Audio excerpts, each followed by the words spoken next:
তো দুনিয়ার টেনশন এবং পরকালের টেনশন সব দূর হয়ে যাবে যদি কেউ বেশি বেশি দরুদ পাঠ করে। এটা হাদিস থেকে বললাম। আর গোনা আমলনামায় যে গোনাগুলো আছে এগুলোও মিটে যাবে যদি কেউ বেশি বেশি দরুদ পাঠ করে। একজন সাহাবী রাসূল সাল্লাল্লাহু আলাইহি ওয়াসাল্লামকে বলেছিলেন, ইয়া রাসূলুল্লাহ, আমি আমার দোয়ার মধ্যে কতটুকু দরুদ পড়ব?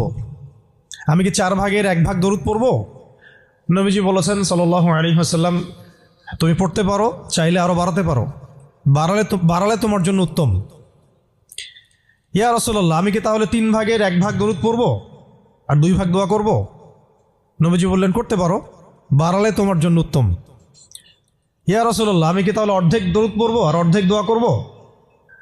নবীজি বলছেন, বাড়ালে উত্তম, চাইলে করতে পারো। ইয়া রাসূলুল্লাহ, আমি কি তাহলে সারা আমার পুরো দোয়াটাই শুধু দরুদই পড়ব আপনার উপরে?